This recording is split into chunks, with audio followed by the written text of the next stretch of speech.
Bonjour les amis, bonjour à tout le monde. C'est Marc de Chancelet, coordonnateur national de la nouvelle génération pour le changement. Très important aujourd'hui parce que c'est un grand numéro, un numéro spécial. Le chef de l'État Félix Tshisekedi continue toujours à mettre beaucoup de capacités en musique pour servir le Congolais à tous les niveaux, dans tous les secteurs de la vie. Vous savez, le Congolais aujourd'hui, je viens avec le 145 territoires, un projet foire qui vient en rescousse de tous les autres projets lancés par le chef de l'État depuis le projet 100 jours jusqu'à nos jours. Les gens se posent des questions, est-ce que Tshisekedi travaille, est-ce que Tshisekedi ne travaille pas, qu'est-ce qu'il fait, qu'est-ce qu'il cherche à faire, qu'est-ce qu'il a déjà fait. Nous avons plusieurs fois dit que le chef de l'État trouvait ces pays dans un état de marasme, donc tout n'évoluait pas. Nous avons toujours dit que c'était entre stagnation et réforme. Beaucoup de travail était en train d'être fait, mais l'essentiel c'était réformes institutionnelles pour donner le sens à ces slogan, personne qu'il faut à la place qu'il faut. Vous avez vu qu'il y a eu beaucoup de médiocres qui ont intégré les institutions par césarienne et qui ont mis en place un système aussi de la médiocrité orienté dans le sens des détournements de fonds de l'État. Et ces gens ont continué à faire de ce comportement une coutume dans les institutions, ce qui n'a pas du tout servi la population depuis un certain moment.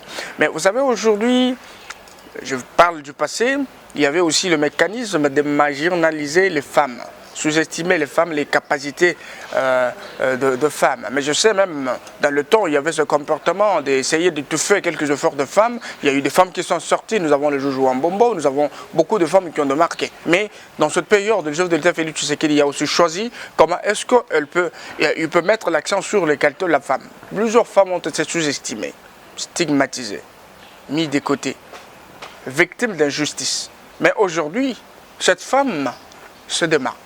Elle, c'est qui? C'est Fifi Masuka Saini. Loin de ce que je dis, il n'y a pas de verbe qui donne sens à un culte de personnalité. Mais nous sommes en train de faire l'apologie des capacités. La femme incarne des valeurs cardinales. Elle connaît le Lualaba. Elle se soucie du Lualaba. Plus que même le besoin de son mari et de ses enfants. Mais elle se bat pour la cause de tout le monde. Cette province qui était abandonnée à son sort par des vampires en costume qui nous montraient 5 dents, une sourire de séduction, mais derrière ce sourire se cache la mort. Les gens sont morts pour la famille, il n'y avait pas de courant ni d'électricité. Mais Félix Tshisekedi, à travers une représentante qui a encore ouvert comme un canal à travers lequel la population globale peut survivre, Masuka se démarque. Le chemin veut dire que le pouvoir de restriction, c'est l'intérim.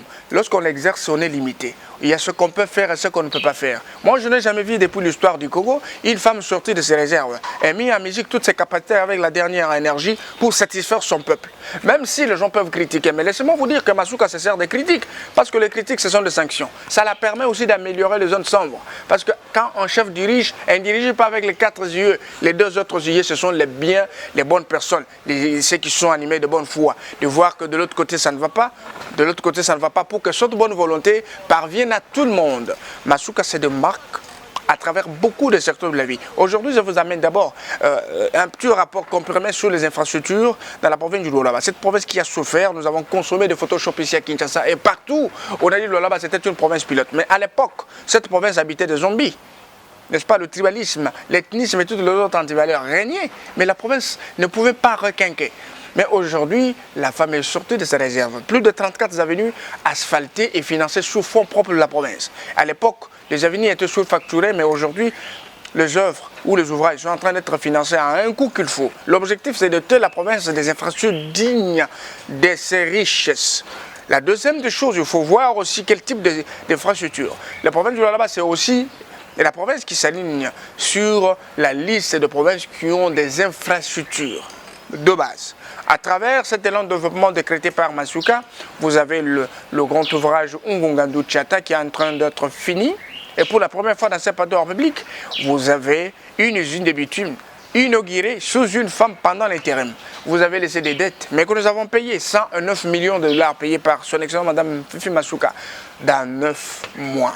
Donc ce n'est pas de la magie, c'est de la volonté politique exprimée. L'objectif, c'est de pouvoir donner la paix à la population et que le Lualabé vive le bien-être. C'est ça l'objectif. Mais nous sommes en train d'être convaincus que la femme a besoin d'aller plus haut, amener l'intendant de la province au niveau national et pourquoi pas aussi international. Avec l'avènement de la pandémie solaire, ceci rentre dans le cadre de l'anticipation de projet 145 territoires chef de l'État Félix Tshisekedi qui a besoin de voir les territoires être revêtus de leur nouvelle robe. C'est dans cet objectif que cette télépathie positive que Fifi Masuka Saini a essayé de mettre en œuvre un projet phare dans les 5 territoires. Ces 5 territoires il y aura l'asphaltage de routes à des stades agricoles. Vous savez ce que c'est, la formation de la Tifunja. Le rural doit découvrir la vie urbaine. La vie urbaine, facilement, on facilite cette connexion, ce mélange de vie entre le rural et la vie urbaine.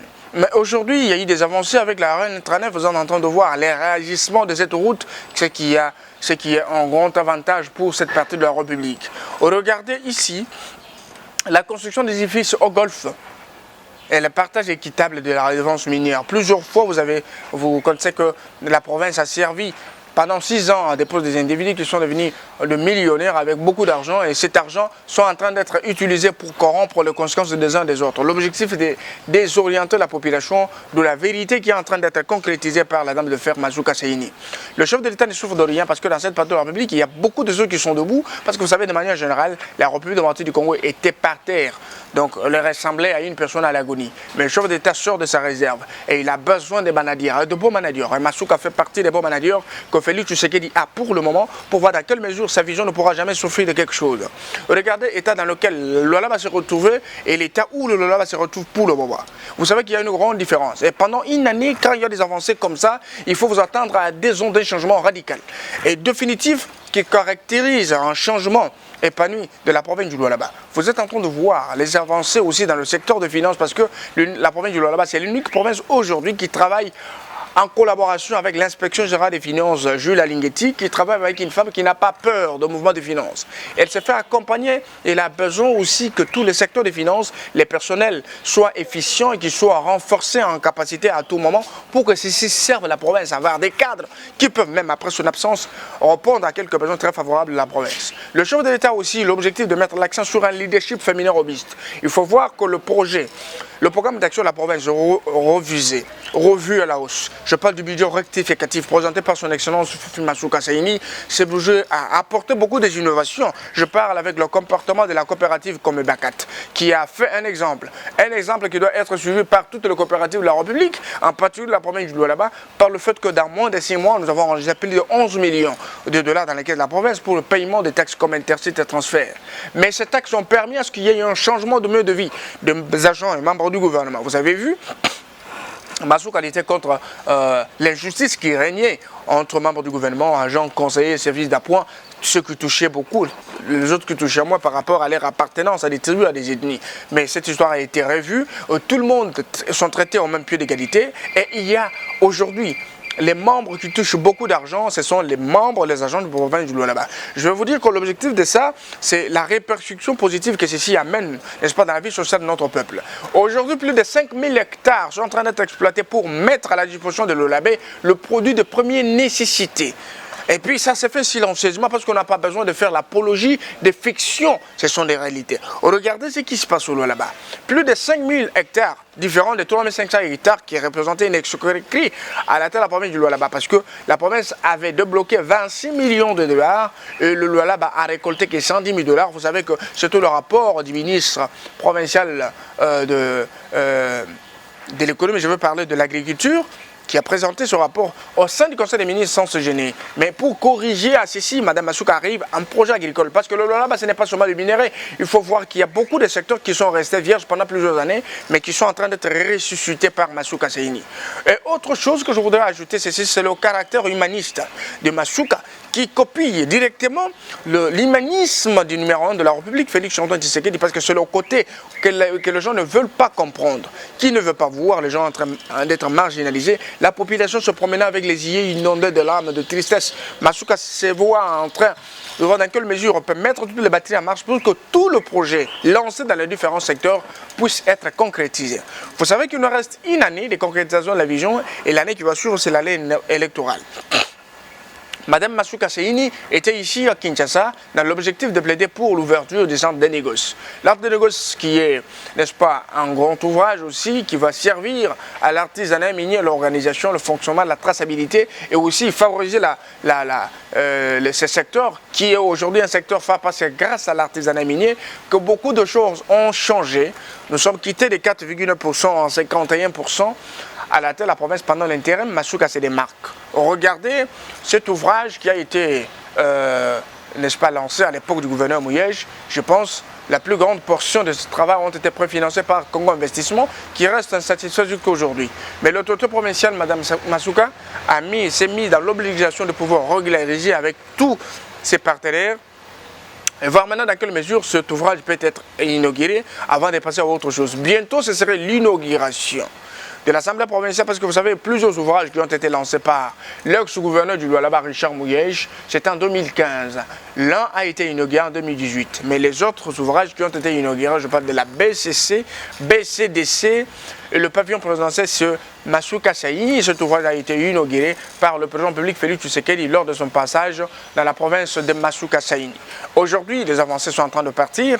Nous sommes en train de vous présenter qu'il y aura aujourd'hui, madame est en Zambie pour une séance de travail parce qu'elle n'a pas pu se reposer lorsqu'elle est passée en Kinshasa. Elle est en Zambie dans le cadre de poursuite de la concrétisation des différents projets et bientôt elles seront de retour. C'est ça l'objectif de l'Union sacrée de la Nation, parce que la numéro 1 de l'Union sacrée de la Nation en province du Lualaba, elle se bat. Elle continue à se battre pour la concrétisation de la fusion chef de l'État. L'avènement d'un État de droit, c'est aussi parmi sa cheval de bataille. Elle se bat tout le jour pour voir dans quelle mesure les yeux de Lualabège peuvent être, n'est-ce pas, inondés de larmes de joie, voir leurs besoins être pris en compte. Tous les 5 territoires qui composent la province pilote du Lualaba, sous Masuka Saïni et Félix Tshisekedi, sont en train d'être valorisés à travers beaucoup de projets, que ce soit dans le secteur de la santé, que ce soit dans le secteur éducationnel, parce qu'il y a des projets de construction des écoles, le projet de construction des cliniques et aussi de l'eau potable. Vous voyez qu'il y a eu aussi beaucoup de matériel qui ont été mis à la disposition, n'est-ce pas, des services de sécurité pour lutter contre le vol de câbles à haute tension. C'est un travail qui a été fait, mais ceci continue toujours à se faire. Et ce ne borne pas là, elle met en place un méga magazine Congo Renaissance pour faire la visibilité des actions chef de l'État sur toutes les terrains publics. Parce que vous savez, depuis le projet 100 jours, le chef a réalisé beaucoup de choses qui passent inaperçues. Les intentions qu'elle porte. Beaucoup de gens portent des intentions à nuire à la bonne volonté exprimée par le chef de l'État. Nous disons aussi merci au président public pour l'avènement de l'état des sièges qui produit des états très positifs, parce qu'à l'est du pays, il y a un grand travail qui est en train d'être fait pendant ces 2 ans, presque une année, que le chef a décrété l'état de siège, qui produit des effets très positifs. Et je pense que les ennemis du Congo, les ennemis du changement sont toujours là, ils ne baissent pas le bras. Nous aussi, on ne baissera pas le bras. Nous sommes là avec le chef de l'État pour aller avec lui jusqu'au bout. Nous saurons un peu que lorsque ces efforts seront couronnés du succès. La nouvelle génération pour le changement continue ses efforts, continue son implantation sur toute le territoire public pour la promotion des valeurs et la réalisation d'une nouvelle citoyenneté. Restez connectés, abonnez-vous massivement sur la NGC TV. C'est ça votre tribune de vérité d'aujourd'hui. Je vous reviens avec un autre numéro de vérité. Merci, bye.